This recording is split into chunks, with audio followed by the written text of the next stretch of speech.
Donc, introduction au paradigme. Ici, j'ai deux petites citations. Une d'Einstein, la réalité n'est qu'une illusion, même si elle est persistante. Et une autre de Léonard de Vinci, dans la nature, tout a toujours une raison. Si tu comprends cette raison, tu n'as plus besoin de l'expérience. Donc, un paradigme, qu'est-ce que c'est? Un paradigme est un modèle cohérent du monde qui repose sur un fondement défini. Alors, ça a l'air d'une définition un peu barbare, mais c'est simplement de se dire que c'est un prisme à travers lequel on appréhende la réalité. Donc, en tant qu'humain, les animaux, par exemple, ils appréhendent la réalité de façon purement biologique, instinct de survie, voilà, ils ont parfois un tout petit peu de subtilité dans leur manière d'interagir avec la réalité, mais rien de comparable à l'humanité qui met un sens, une signification qui répond beaucoup à du pourquoi, c'est la question qu'on se pose tout le temps, donner un sens à ce qui nous arrive, et on utilise des paradigmes pour ça. Ce sont des gros systèmes en fait qui nous permettent de comprendre la réalité. Alors, un exemple simple, c'est la foudre tombe, et il y a 10 000 ans, il y a un chaman ou un chef de tribu, ou peu importe, qui organise une cérémonie de sacrifice humain pour calmer la colère des dieux, parce que voilà, on voit bien que le ciel est en colère, etc.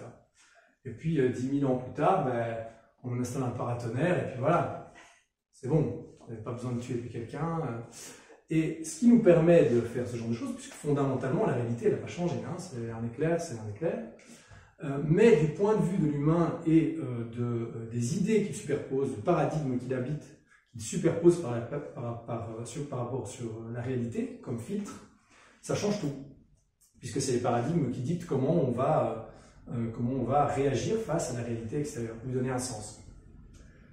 Et donc, ici, c'est le paradigme répond donc à la question du pourquoi. Et donc, je pense que tout le monde connaît cette image un peu assez connue où il y a quelqu'un qui finalement perce le voile de l'illusion de sa réalité et qui voit la trame qui le sous-tend, donc les mécanismes, les mystères que recèle sa réalité.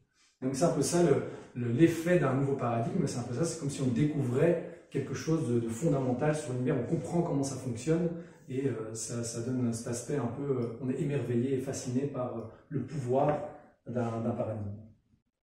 Et donc, comme je disais tout à l'heure, les paradigmes sont essentiels puisque c'est eux qui dictent les priorités, le sens des priorités. Quand vous avez une civilisation humaine qui est habitée par le paradigme du monothéisme, par exemple, eh bien, ils auront certaines priorités. Par exemple, le fait de s'assurer une place au paradis. Par exemple, le fait de poser des actions en gloire à Dieu, etc.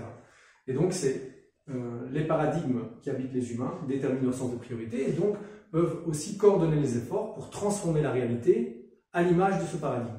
Donc, quand vous avez des millions de personnes qui sont habitées par le paradigme du monothéisme, vous pouvez les coordonner pour construire des cathédrales. Ça, c'est pas possible si vous en avez 10 qui croient en Dieu, non, ça va pas, il n'y a pas assez.